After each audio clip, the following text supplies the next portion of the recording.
विद्यार्थियों नमस्कार। आप जुड़े हुए हैं आपके अपने YouTube प्लेटफॉर्म पर और इस वीडियो लेक्चर के माध्यम से हम डिस्कस करने वाले कक्षा 11वीं यानी क्लास 11th का एमपी के अंदर जो गवर्नमेंट स्कूल है यानी मध्य प्रदेश के अंदर जो शासकीय विद्यालय है उनमें जो पेपर फिजिक्स का सत्र 2025-26 में दिनांक 28 फरवरी 2026 को हुआ है। कब हुआ है पेपर? ये 28 फरवरी 2026 को जो पेपर हुआ है उस पेपर का सॉल्यूशन इस वीडियो लेक्चर के माध्यम से हम डिस्कस करने वाले हैं। तो विद्यार्थियों इस पेपर के सॉल्यूशन को हम डिस्कस करने जा रहे हैं। उससे पहले वीडियो लेक्चर अच्छा लगता है तो लाइक कीजिएगा, आपके क्लासमेट तक, आपके साथियों तक, आपके दोस्तों तक इस वीडियो को शेयर कीजिएगा, कमेंट बॉक्स में कमेंट करके जरूर बताइएगा और चैनल को सब्सक्राइब अवश्य कीजिए जिससे हमें एक मोटिवेशन मिलता रहे और इसी तरीके से हमेशा हम आपके साथ बने रहे और सभी पेपर के सॉल्यूशन आपको आपके इस YouTube प्लेटफॉर्म पर अवेलेबल होते रहें। पहला प्रश्न है, प्रत्येक प्रश्न के लिए दिए गए विकल्पों में से सही उत्तर चुनकर लिखिए। मापन की ब्रिटिश प्रणाली आप लोगों से पूछी गई है। पहले प्रश्न पे इंग्लिश में पूछा गया था ब्रिटिश सिस्टम ऑफ मेजरमेंट इन क्या है, तो ध्यान रखिएगा इसका एग्जैक्ट आंसर जो होगा वो बी ऑप्शन हो जाएगा, एफपीएस सिस्टम यानी फुट पाउंड सिस्टम जिसे हम बोलते हैं। एफ का मतलब फुट यानी एफ डबल ओ टी और पी का मतलब पाउंड और एस का मतलब सिस्टम, तो फुट पाउंड सिस्टम हो जाएगा। दूसरा प्रश्न पूछा गया है, निम्नलिखित में से ऋणात्मक त्वरण में कौन सा वक्र प्रदर्शित करता है, यह प्रश्न पूछा गया है। मतलब ये क्वेश्चन पूछा गया कि नेगेटिव एक्सेलरेशन कौन सा है, तो ध्यान रखना इसका करेक्ट आंसर आपका डी ऑप्शन हो जाएगा। क्या हो जाएगा? डी ऑप्शन नेगेटिव एक्सेलरेशन को रिप्रेजेंट करता है। तीसरा प्रश्न है, रेखीय संवेग के जड़त्व, रेखीय संवेग के आघूर्ण को क्या कहते हैं, यह प्रश्न पूछा गया है। तो उसको तीसरे प्रश्न का करेक्ट आंसर आपका हो जाएगा कोणीय संवेग कहते हैं। डी ऑप्शन इसका करेक्ट हो जाएगा, कोणीय संवेग कहा जाता है। क्या कहा जाता है विद्यार्थियों? कोणीय संवेग कहा जाता है। यहां पर दिया हुआ है कि the moment of linear momentum is called angular momentum, उसको कहा जाता है। अगले प्रश्न की तरफ चलते हैं। चौथा प्रश्न पूछा गया है कि गुरुत्व विभव का सूत्र आप लोगों से पूछा गया है। क्या पूछा गया है? गुरुत्व विभव के सूत्र के बारे में चर्चा की जा रही है। तो the formula of A gravitational potential is, तो विद्यार्थियों याद रखिएगा ग्रेविटेशनल पोटेंशियल का फार्मूला क्या है। आप लोगों ने टिक तो किया होगा, तो क्या फार्मूला होना चाहिए? इसका करेक्ट आंसर बी ऑप्शन आपका हो जाएगा, -gm/r। याद रखिएगा बी ऑप्शन इसका करेक्ट है। उसके बाद में अगला प्रश्न पूछा गया है, पांचवा प्रश्न, प्वासो अनुपात का एसआई मात्रक क्या है, तो प्वासो अनुपात का एसआई मात्रक उपरोक्त में से कोई नहीं है। और भैया कोई नहीं क्यों है, उसका कारण बताता हूं।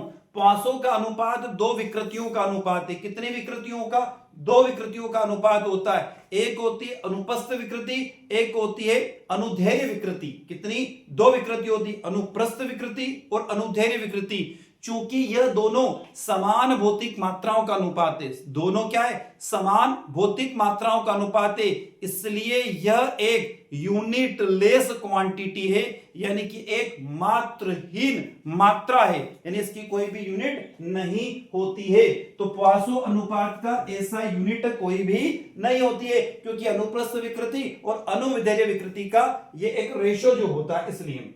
अगला, एक सेकंड में पूर्ण किए गए दोलनों की संख्या को क्या कहते हैं, यानी कि the number of oscillation completed in 1 second is called.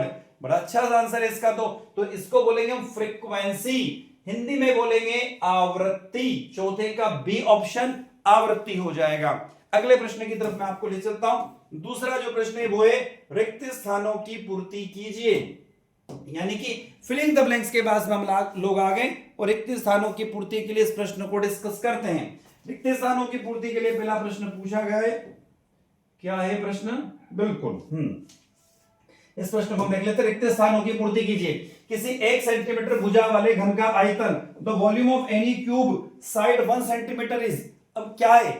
इसका तो मैं आपको सोल्व करके बता दूं, डायरेक्ट बता दूं? डायरेक्ट बताता हूं आपको मैं। डायरेक्ट आंसर 10 की पावर -6, ध्यान रखना 10 की पावर -6 मीटर क्यूब हो जाएगा।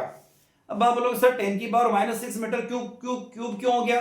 तो देखो इसका फार्मूला जो होता है, फार्मूला है v equal to side cube, मतलब जो हमारी साइड होती है उसका क्यूब हो गया। तो आपको दिया क्या दिया हुआ है, तो साइड मतलब 1 दिया हुआ है, तो v इक्वल टू क्या दिया हुआ है, 1 सेंटीमीटर दिया हुआ है। तो 1 सेंटीमीटर इक्वल टू क्या हो जाएगा, 0.01 मीटर हो जाएगा। 0.01 मीटर हो गया। जब 0.01 मीटर हो गया तो यहां पर क्या लगा हुआ है, क्यूब लगा हुआ है, तो v इक्वल टू 0.01 मीटर क्या हो जाएगा, मीटर क्या हो जाएगा, क्यूब हो जाएगा। क्या हो जाएगा, क्यूब हो जाएगा। जब आप इसको सोल्व करोगे तो आपका आंसर 0.12345 मीटर हो गया। और इसको जब आप अरेंज करके आओगे तो 10 की पावर -6 मीटर आपका आंसर हो जाएगा। यह आप लोगों ने सोल्व कर दिया होगा। चलते हैं अगले प्रश्न की तरफ। तो पहले का आंसर याद रखिएगा 10 की पावर -6 क्या हो जाएगा, 10 की पावर -6। दूसरा, दो परस्पर लंबवत सदिशों का गुणनफल 0 होगा तो the product of two perpendicular vector is 0। अरे भैया क्या होता है, आंसर क्या है उसकी तरफ मैं आपको ले चलता हूं।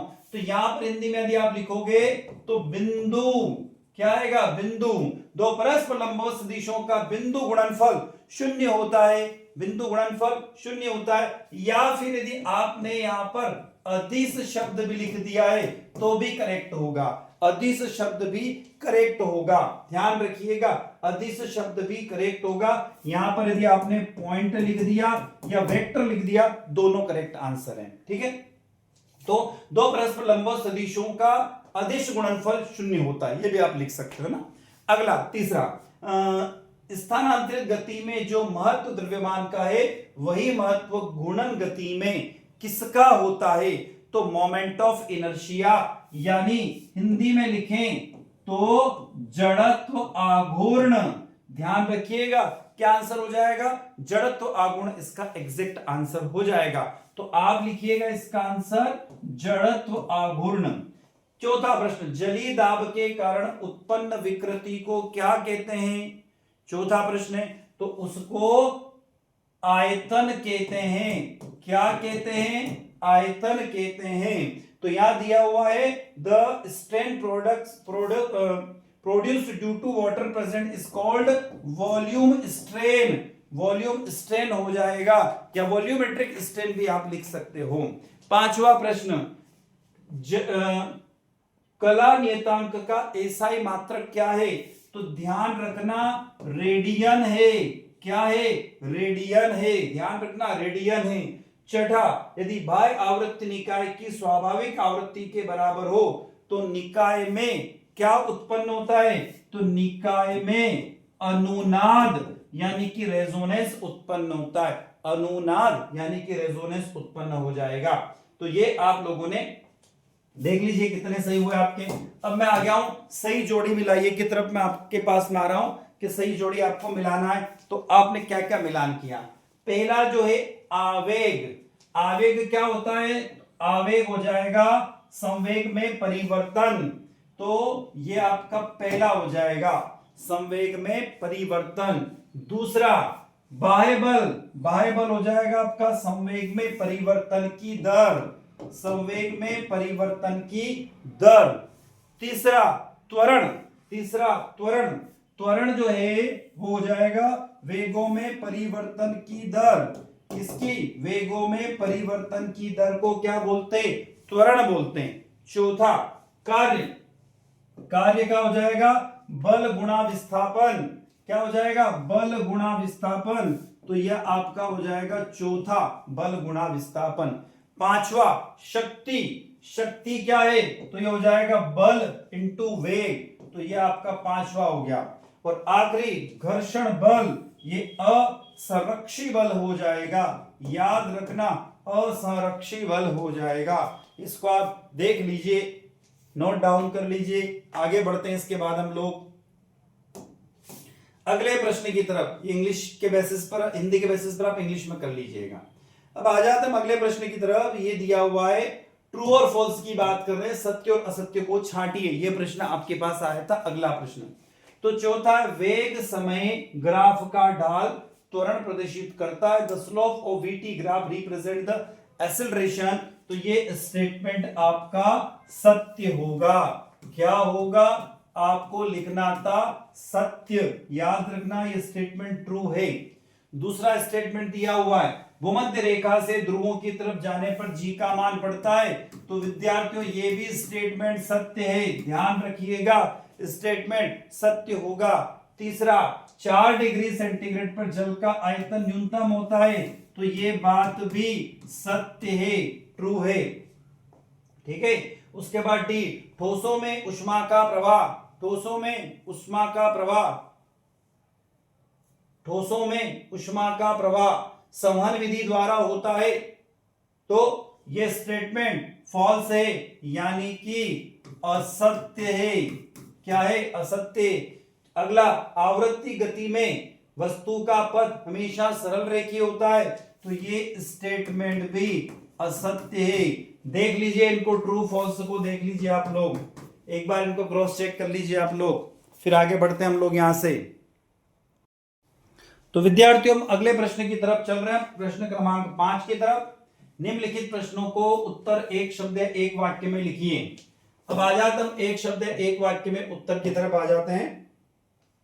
पहला प्रश्न है माइक्रोन तथा एंगस्ट्रॉम में क्या रिलेशन है? बहुत बढ़िया सा प्रश्न है, माइक्रोन तथा एंगस्ट्रॉम में क्या रिलेशन है? तो याद रखिएगा यहां पर मैं लिख सकता हूं 1 माइक्रोन बराबर क्या होता है? तो याद रखिएगा 10 की पावर 4 एंगस्ट्रॉम होता है। 10 की पावर 4 एंगस्ट्रॉम होता है। दूसरा प्रश्न, त्वरण एवं वेग में कौन सी राशि गति की दिशा निर्धारित करती है? From acceleration and velocity which quantities does determine the direction of motion? Direction of motion की बात की गई है यहां पर, तो इसका करेक्ट आंसर हो जाएगा, याद रखिएगा, वेग। क्या? वेग मतलब हो जाएगा वेलोसिटी हो जाएगा, वेग यानी वेलोसिटी। तीसरा प्रश्न, तीसरा दिया हुआ सदिश a equal to 3 plus 2j minus 5a का मापांक ज्ञात कीजिए। Find the modulus of vector. इस वेक्टर का आपको मॉड्यूल्स ज्ञात करने के लिए कहा गया है। तो इसका करेक्ट आंसर हो जाएगा, इसका करेक्ट आंसर हो जाएगा √38। √38। विद्यार्थियों हमारे द्वारा कोशिश की गई है कि सभी प्रश्नों के सही और सटीक उत्तर आप तक पहुंचे, पर कभी कभी जब हम इन आंसर्स को आप तक लेकर आते हैं तो हो सकता है कुछ मिस्टेक हो जाए, पर हमारे द्वारा जो आंसर आप तक प्रोवाइड किए जा रहे हैं लगभग 99% एग्जैक्ट है, करेक्ट है। यदि कहीं पे आपको गड़बड़ दिखाई देती है आप कमेंट बॉक्स में कमेंट करके उस कमेंट को पिन कर दीजिए ताकि दूसरे विद्यार्थियों को भी फायदा हो सके। पहला है 1 ग्राम, अगला 14, 1 किलोग्राम भार बल कितने न्यूटन के बराबर होता है? तो ये होता है 9.8 न्यूटन के बराबर होता है। कितने? 9.8 न्यूटन के बराबर होता है। किसी सरल लोलक को पहाड़ पर ले जाने पर उसकी आवृत्ति पर क्या प्रभाव पड़ेगा?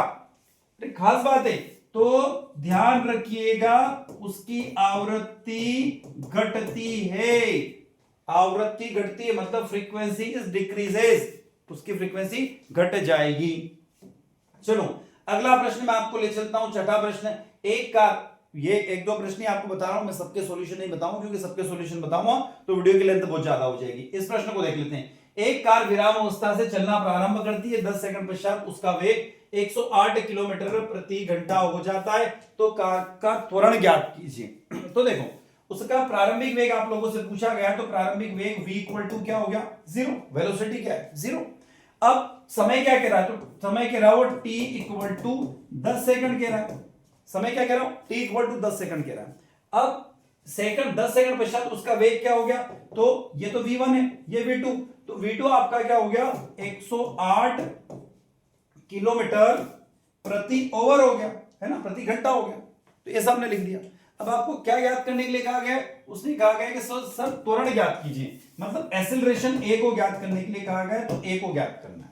ठीक, तो पहले हम v को कन्वर्ट कर दें। तो पहले v को जब हम कन्वर्ट करेंगे तो v को आपको यहां पर किलोमीटर प्रति आवर में कहा गया है ना, किलोमीटर प्रति आवर में कहा गया है, तो इसके आपको यूनिट चेंज करना है और मीटर प्रति सेकंड में आपको इसको ले जाना है।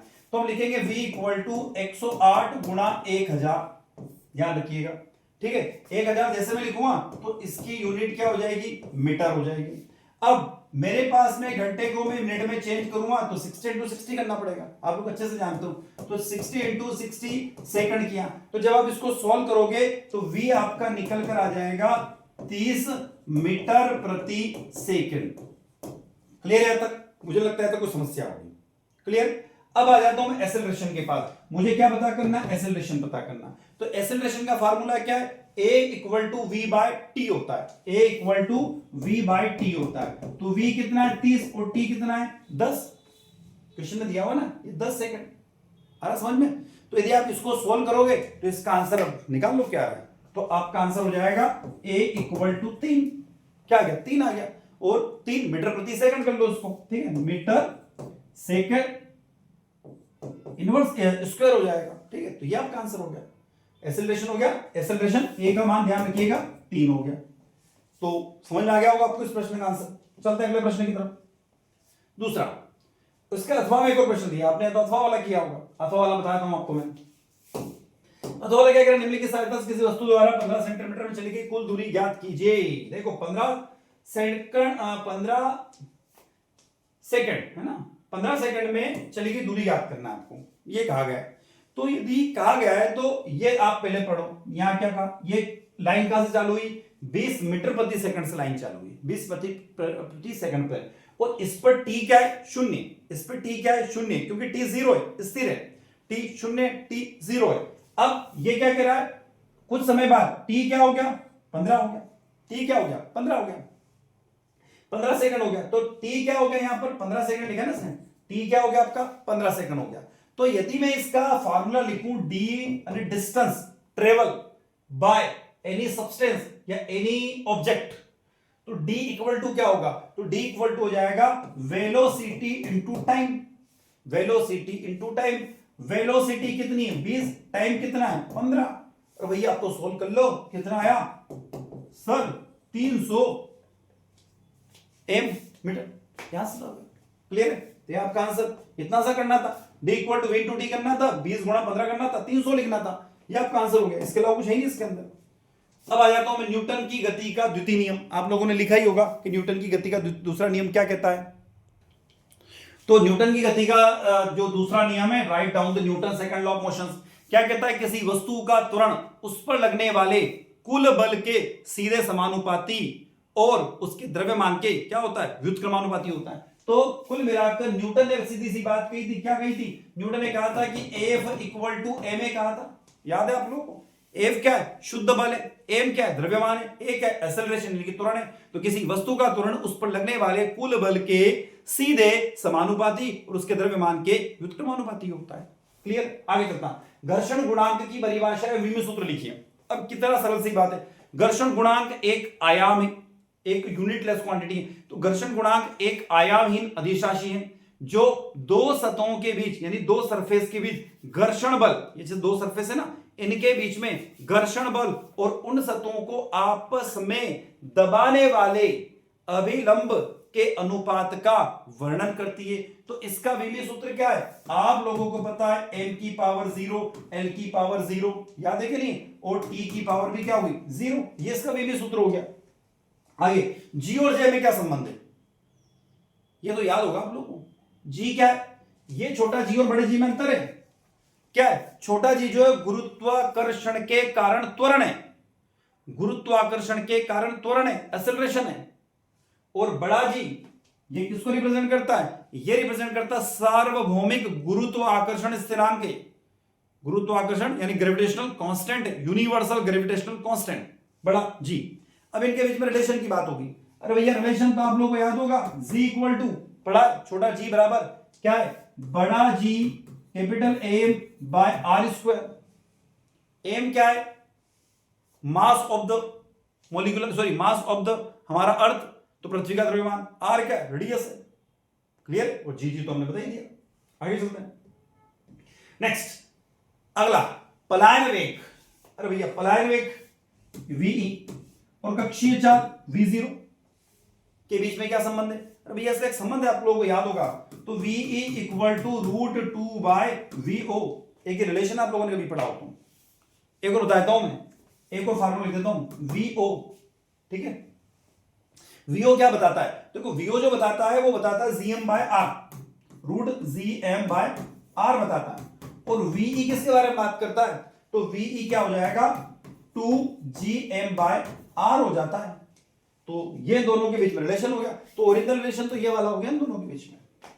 चलते हैं अगले प्रश्न की तरफ। उसके बाद में वीन का विस्थापन नियम आप लोगों को याद है, न्यूटन का शीतलन नियम, बड़ा सरल सा नियम है, ठीक है। सरल आवर्ती गति y equal to 10 sin 100 pi T में y सेंटीमीटर में तथा t में सेंटीमीटर में है, तो विदोलन और आयाम की आवृत्ति ज्ञात कीजिए।